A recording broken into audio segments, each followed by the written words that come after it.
Dan masih di kabar utama, pemirsa, kasus pembunuhan ibu dan anak di Subang pada 18 Agustus 2021 lalu menemukan titik terang dengan diamankannya seorang pria.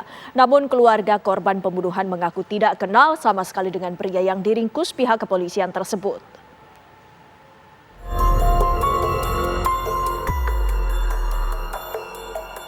Kasus pembunuhan di Subang, Jawa Barat dengan korban seorang ibu atas nama Titi Suhartini dan anaknya Amalia Mustika Ratu yang terjadi pada 18 Agustus 2021 menemukan titik terang. Setelah 1 tahun bergulir, akhirnya polisi berhasil meringkus seorang pria yang diduga ada di TKP saat pembunuhan sadis terjadi. Pria yang diringkus masih berstatus sebagai saksi. Ada seseorang yang berada di TKP pada saat kejadian.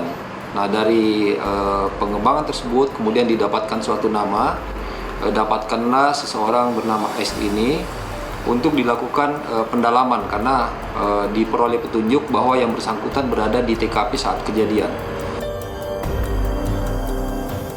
Sementara itu, keluarga korban berharap dalam pembunuhan ibu dan anak di Subang segera terungkap. Anak korban yang selamat pun tak kenal dengan pria yang ditangkap polisi.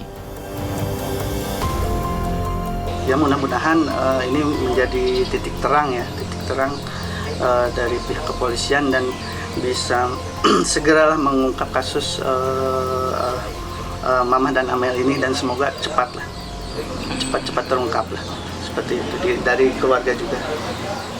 Kan yang di orang itu nggak kenal ya? Nggak kenal. Kasus pembunuhan keji ini telah diambil alih Polda Jabar sejak 15 November 2021. Polda Jawa Barat pun telah membentuk tim khusus untuk melakukan penyelidikan kasus. Sketsa wajah terduga pelaku juga sudah disebar, tapi tak satu pun tersangka ditetapkan. Tim TV One mengabarkan.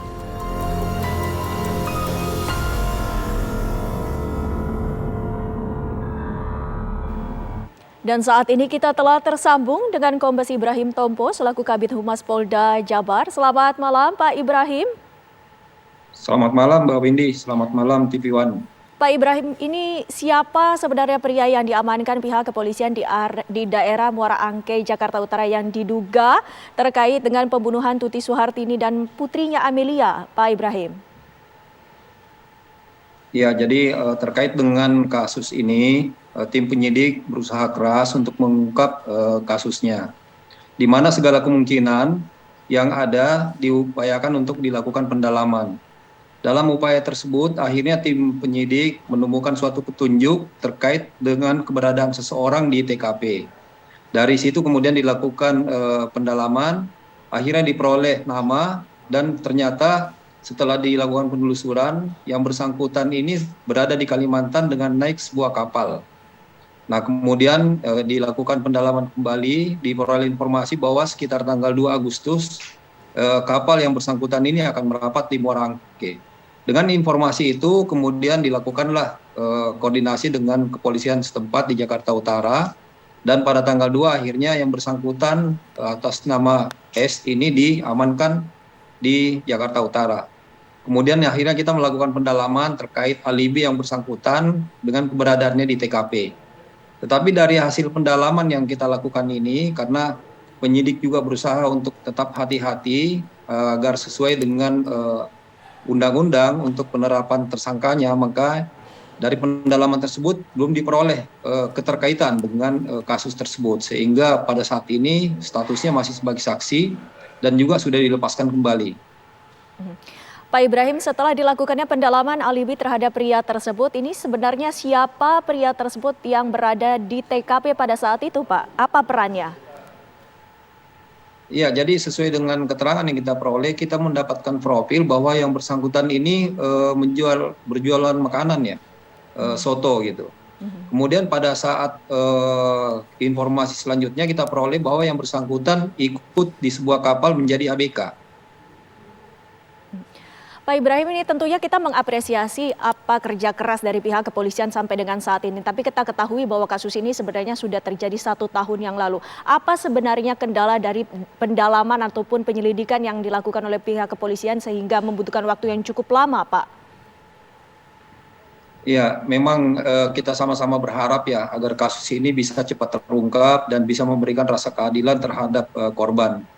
Sampai saat ini kita sudah melakukan pemeriksaan kurang lebih 10 TKP, kemudian 121 saksi dan juga sudah menyita kurang lebih sekitar 216 barang bukti.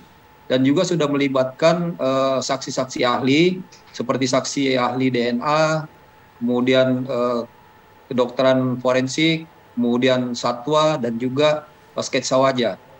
Nah, di mana seluruh data-data ini dijadikan sebagai dukungan untuk mengungkap kasus ini. Namun penyidik juga bertindak hati-hati untuk tidak gegabah menetapkan tersangka. Karena di mana di dalam KUHP 184 ini harus ada persesuaian antara bukti atau alat bukti yang diperoleh. Sehingga betul-betul kita berusaha untuk profesional untuk bekerja ya Mbak. Terima kasih Pak Ibrahim Topo selaku Kabid Humas Polda Jabar atas waktunya bersama kami. Selamat malam Pak Ibrahim. Baik, terima kasih.